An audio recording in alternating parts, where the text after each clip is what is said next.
Halo Sumatera Utara, selamat siang pemirsa. Sumatera Utara hari ini kembali hadir menjumpai Anda edisi Senin 29 Januari 2024. Kali ini bersama saya Ahmad Rafiq. Seperti biasa pemirsa, informasi aktual telah dihimpun oleh tim redaksi kami. Dan inilah Sumatera Utara hari ini selengkapnya.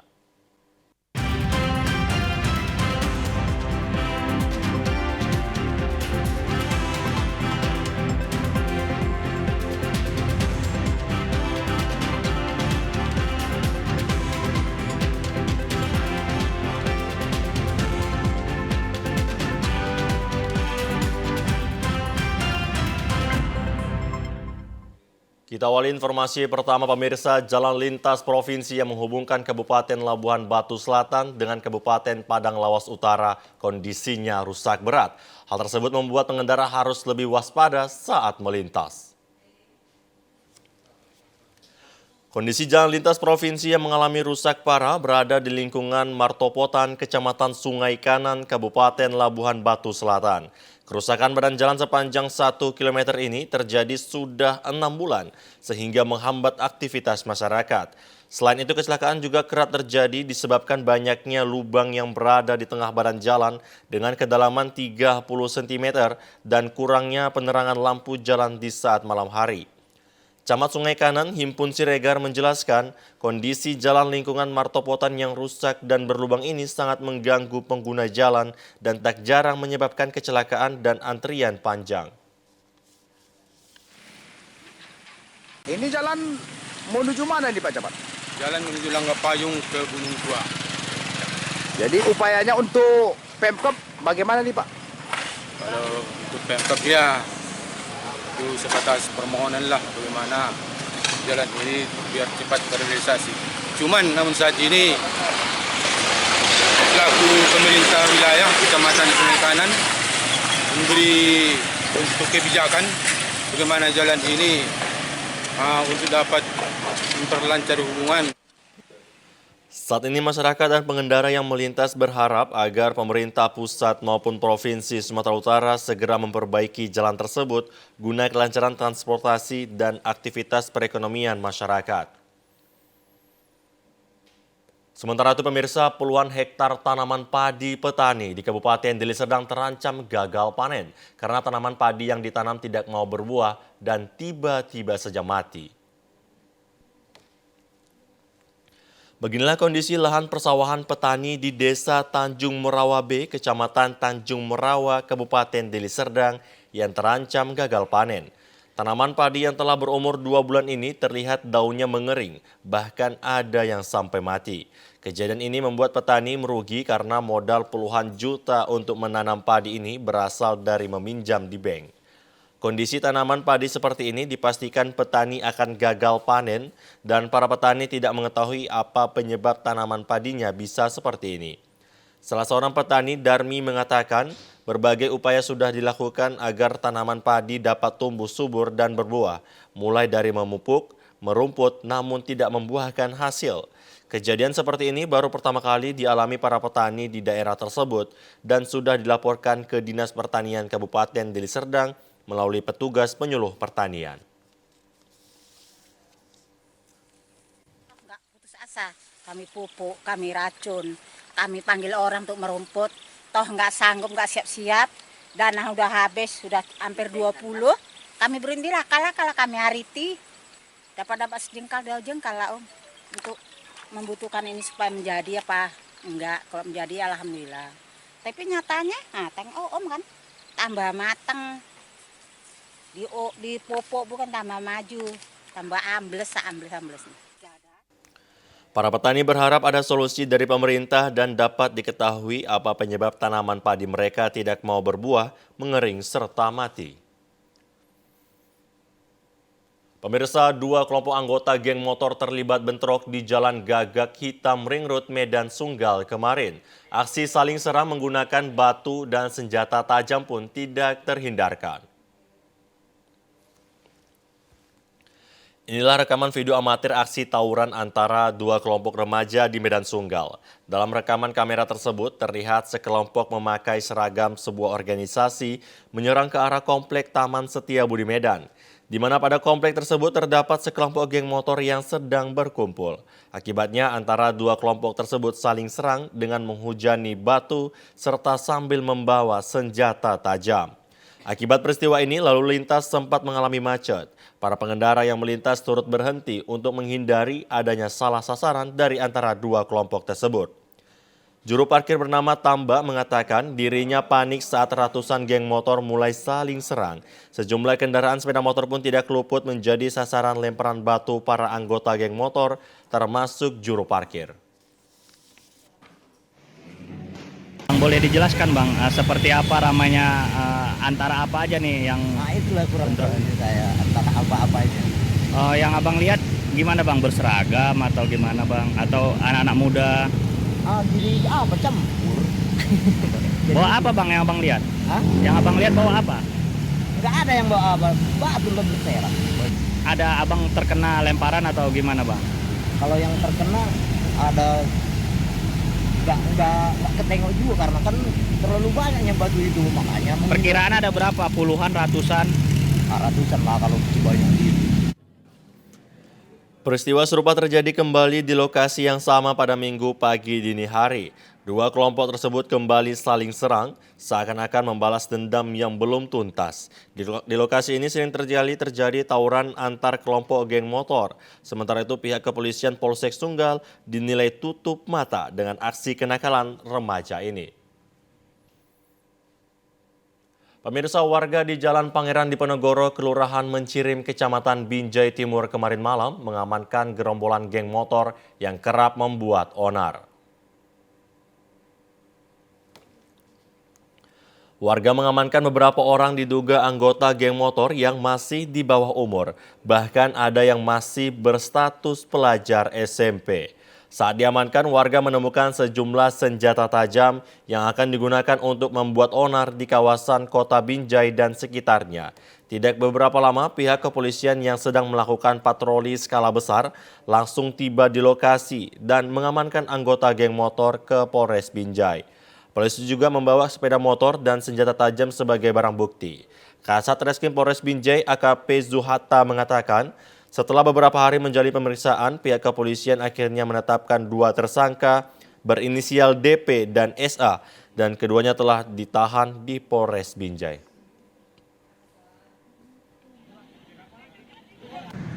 Saat itu mereka berkumpul di Jalan Pangeran Diponegoro, sedang mengumpuli teman-temannya dan akan melakukan kegiatan tawuran bersama kelompok lainnya. Pada saat mengamankan remaja tersebut, ada beberapa orang yang kita amankan dan ada beberapa alat bukti yang kita amankan. Tapi dari hasil pemeriksaan lebih lanjut, kita telah menetapkan dua status anak atau tersangka, yaitu inisial SA dan inisial DP, masing-masing 17 tahun. Sementara itu, puluhan anggota geng motor lainnya sudah dikembalikan kepada keluarganya. Pemirsa, informasi aktual lainnya akan kami hadirkan untuk Anda sesaat lagi. Tetaplah bersama kami di Sumatera Utara hari ini.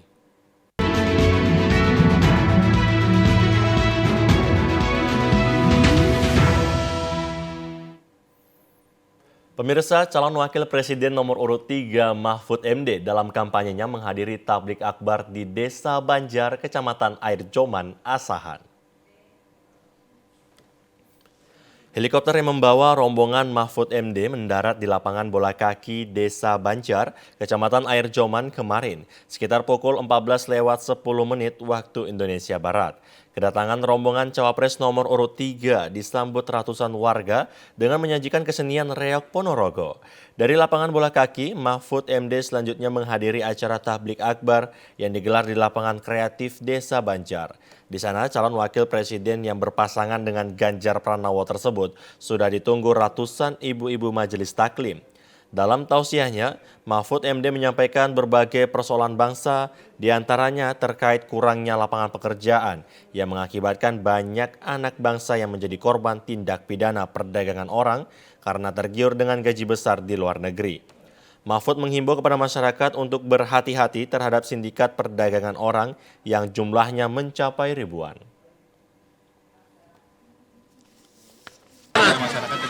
Perdagangan orang itu kasusnya ribuan. Korbannya ribuan, pelakunya juga ribuan, karena itu mafia. Jadi solusi ke depan Pak dari pemerintah Pak? Dia ditangkap, mafianya ditangkap, kemudian rakyatnya diberitahu seperti tadi, hati-hati kalau ada orang ngajak kerja ke luar negeri, kemana. Di akhir acara, Mahfud MD mengajak seluruh jamaah yang hadir untuk mengumandangkan sholawat bersama-sama. Pemirsa, Komisi Pemilihan Umum Daerah Padang Lawas menggelar simulasi pencoblosan dan sosialisasi kepada warga serta kaum disabilitas di Gedung Olahraga Bercahaya Sibuhuan. Simulasi pemungutan dan perhitungan suara selain diikuti masyarakat dan penyandang disabilitas juga dihadiri panitia pemilihan kecamatan PPK, panitia pemungutan suara PPS, serta kelompok penyelenggara pemungutan suara KPPS. Proses pencoblosan layaknya pemilihan umum yang sebenarnya, di mana warga harus mengantri, mendapatkan surat suara, melakukan pencoblosan, kemudian memasukkan ke kotak suara. Komisioner KPU Padang Lawas Amran Pulungan memastikan dalam menyahuti disabilitas, pihaknya menyiapkan ramah lokasi TPS serta surat suara Braille, sehingga para penyandang disabilitas tidak mengalami kendala pada saat pemungutan suara nantinya.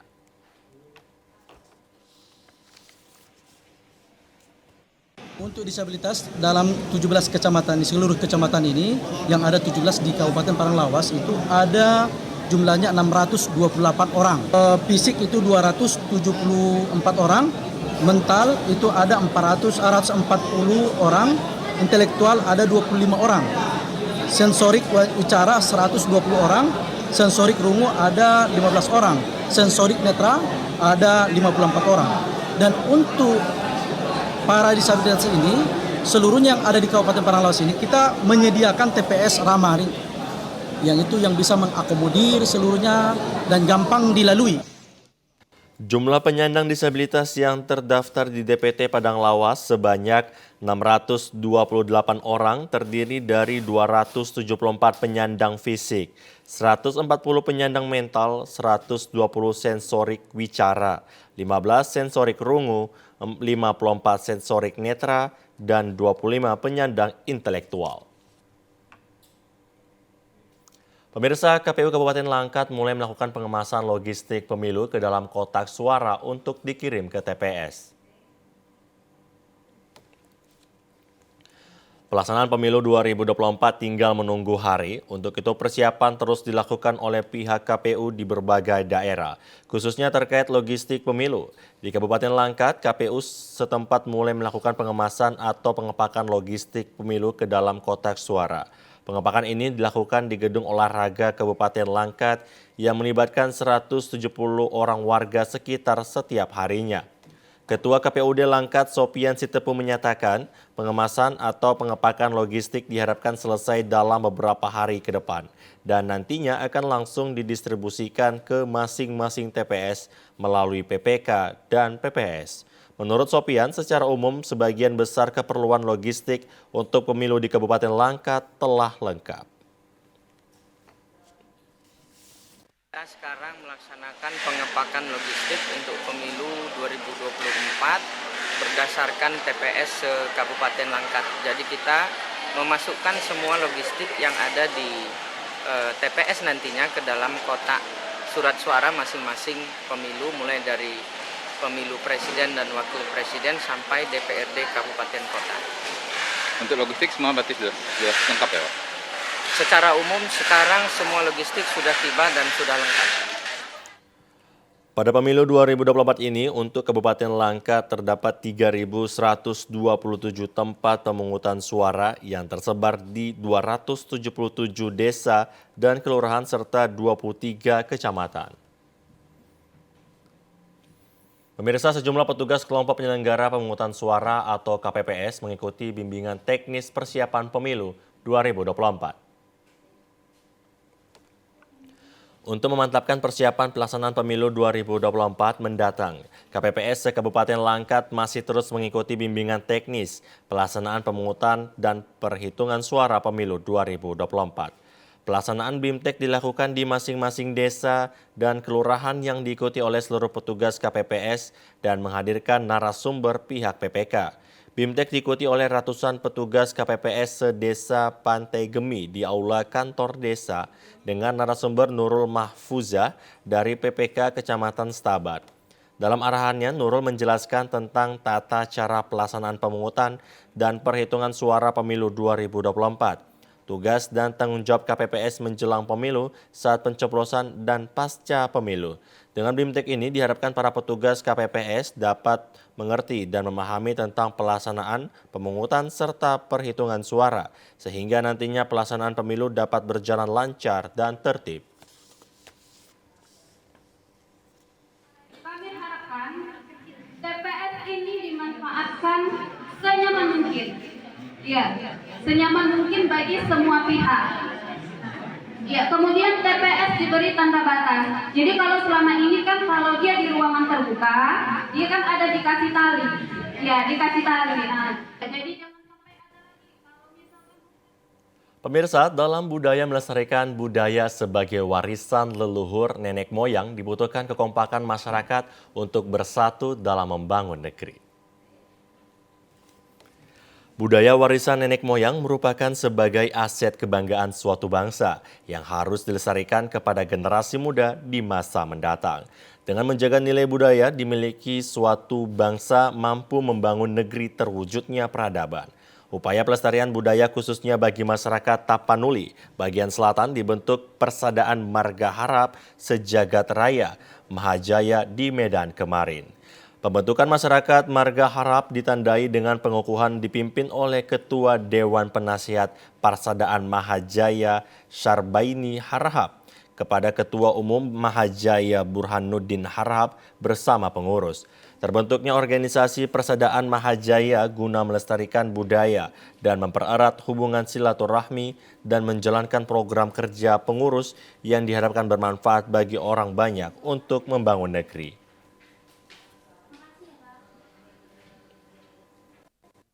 Kita akan membuat call center khusus Mahajaya, sekaligus kita akan rilis di digital untuk konsultasi berbagai macam kebutuhan masyarakat khususnya Marga Harap.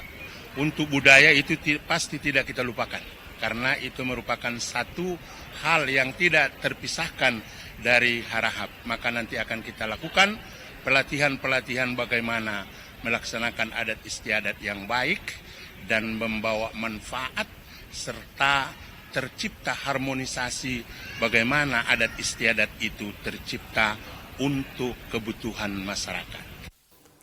Penguatan nilai budaya bangsa Indonesia kepada generasi muda di masa mendatang diharapkan mampu membentengi ancaman budaya asing di era globalisasi. Pemirsa, sejumlah jamaah peringatan Isra Mi'raj Nabi Muhammad SAW 1445 Hijriah di Masjid Nurul Tufail Khatijah Medan kemarin. Ustadz Fikri Haikal MZ ajak jamaah berdonasi untuk Palestina dan ciptakan pemilu damai. Ustadz Fikri Haikal MZ meriahkan peringatan Isra Mi'raj Nabi Muhammad SAW 1445 Hijriah. Isra dimaknai dengan perjalanan malam hari yang dilaksanakan oleh Rasulullah SAW dari Ka'bah Makkah menuju Baitul Maqdis Madinah. Sementara Mi'raj dimaknai dengan kenaikan di mana Allah Subhanahu wa taala mengangkat Nabi Muhammad SAW dari Baitul Maqdis melewati langit ketujuh menuju Sidratul Muntaha. Dalam safari dakwahnya, Ustadz Fikri mengajak umat muslim khususnya Medan, Sumatera Utara untuk membangun warga Palestina dengan berdonasi. Selain itu juga ia berharap seluruh umat muslim mengawal pemilu 2024 menjadi pemilu damai. Salah satu jamaah bernama Sahril mengatakan kegiatan safari dakwah ini dapat terus terlaksana di setiap lingkungan. Ceramah telah berjalan dengan bagus dan dapat diserap oleh seluruh jemaah yang hadir pada hari ini, dan materi-materinya pun dapat dicerna oleh jemaah yang hadir pada kesempatan hari ini di Masjid Nurul Tufail Khatijah. Harapan ke depan agar kegiatan ini dapat tetap berlangsung dan melibatkan seluruh masyarakat serta mengundang dari lingkungan lingkungan maupun kelurahan yang terdekat dari lingkungan tempat Artosari 1 Medan. Diharapkan kepada generasi muda, khususnya remaja masjid untuk terus meramaikan masjid. Tujuan ini untuk menghindari generasi muda dalam kenakalan remaja dan narkoba. Pemirsa, guna mewujudkan toleransi dan kerukunan beragama dalam membangun persaudaraan, Gereja Katolik menggelar bakti sosial berupa santunan sembako kepada masyarakat. Ratusan masyarakat dari berbagai suku dan agama menjalin tali silaturahmi di Gereja Katolik Umat Paroki Santa Ratu Rosari Tanjung Selamat kemarin. Kegiatan dirangkai syukuran Tahun Baru 2024 ini digagas Umat Paroki Santa Maria Ratu Rosari Tanjung Selamat mengangkat tema toleransi dan kerukunan membangun persaudaraan. Acara dihadiri oleh tokoh agama, ormas, dan tokoh masyarakat. Kegiatan berlangsung dengan berbagai acara diantaranya penampilan tarian daerah dan santunan untuk masyarakat di sekitar gereja. Santunan sembako diserahkan secara simbolis kepada perwakilan masyarakat oleh Pastor Paroki.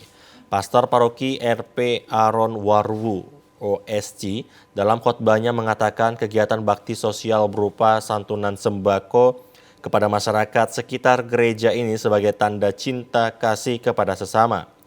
Santunan sembako ini juga diharapkan dapat meringankan beban masyarakat.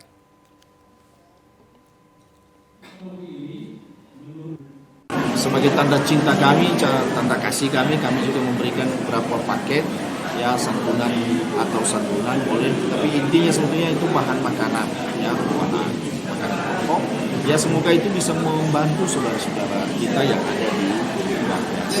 Itulah bentuk cinta kasih kami, kepedulian kami. Lurah Tanjung Selamat Hans Roy Tarigan berharap kegiatan ramah tamah ini dapat terus berlanjut sebagai bentuk nyata kebinekaan di Kota Medan dan toleransi dalam beragama. Mudah-mudahan selain gereja kita Katolik, mungkin gereja-gereja yang lain maupun juga dari agama lain atau masjid-masjid yang lain juga melaksanakan hal yang serupa, sehingga kita bisa sama-sama melihat itulah artinya kebersamaan, artinya toleransi, artinya bentuk persaudaraan kita semua. Mungkin demikian, terima kasih. Usai makan bersama, masyarakat yang menghadiri kegiatan tersebut masing-masing mendapatkan sembako berupa beras dan bingkisan sebagai tanda persaudaraan yang kuat. Pemirsa, ratusan atlet yang berasal dari berbagai kalangan usia kemarin siang mengikuti Gasoku atau ujian kenaikan tingkat di Kecamatan Stabat, Kabupaten Langkat. Gasoku ini sekaligus ajang pembinaan dan pencarian bakat olahraga karate dojo Wadokai yang diikuti wilayah zona 1 yakni Kabupaten Langkat, Deli Serdang, Kota Medan, dan Binjai. Salah satu perguruan atau dojo karate yang gencar melakukan pembinaan guna mengukur prestasi di Pekan Olahraga Nasional dan Internasional adalah Karate Wadokai. Selain pembinaan atlet sejak usia dini, Wadokai juga mempersiapkan para atlet yang nantinya akan bertanding pada PON Sumatera Aceh pada September 2024 mendatang. Gasoku atau ujian kenaikan tingkat karate Wadokai wilayah zona 1 ini digelar dengan berbagai tingkatan seperti ujian kenaikan sabuk yakni kuning, hijau, biru, coklat, hitam, serta ujian sabuk dan hitam. Ujian kenaikan tingkat ini sekaligus guna penyeragaman teknik Wadori yang ada di seluruh Indonesia yang merupakan amanat dari pengurus besar Wadokai Pusat. Ketua Panitia Pelaksana Muhammad Taufik mengatakan ujian kenaikan tingkat dan Gasoku ini merupakan program Wadokai yang diikuti wilayah zona 1 yakni Kabupaten Langkat, Deli Serdang, Kota Medan, dan Binjai. Kita dihadirkan PON dari Platda Forki Sumatera Utara, kebetulan ada beberapa orang. Ya, target kita intinya untuk memasyarakatkanlah ya dari generasi muda-mudi anak-anak ini untuk berlatih ya kan di Langkat ini. Kemudian tentunya kita punya target prestasi baik itu di daerah kemudian nasional. Panitia pelaksana sehingga Sementara itu, Sekretaris Wadokai Sumatera Utara, Suwito, mengatakan pengurus besar Wadokai Indonesia telah mempercayakan kepada masing-masing provinsi untuk melaksanakan Gasuku guna penyeragaman teknik Wadori. Untuk itu, kesepakatan ini harus benar-benar dilaksanakan dengan baik dan maksimal. PB membuka kesempatan kepada atlet-atlet kita, khususnya di Sumatera Utara ini, khususnya perguruan Wadokai, untuk melaksanakan ujian kenaikan tingkat kegiatan sabuk dan hitam. Sekaligus kita penyeragaman dari teknik-teknik Wadorio itu sendiri, makanya kita akan laksanakan Gasuku. Ujian kenaikan tingkat dan Gasuku ini dilaksanakan selama 1 hari penuh yang diikuti ratusan karateka yang berasal dari 4 daerah yang ada di Sumatera Utara. Pemirsa, informasi tadi mengakhiri perjumpaan kita di Sumatera Utara hari ini. Mewakili kerabat kerja yang bertugas, saya Ahmad Rafiq mengucapkan terima kasih atas perhatian dan kebersamaan Anda. Selamat siang dan sampai jumpa.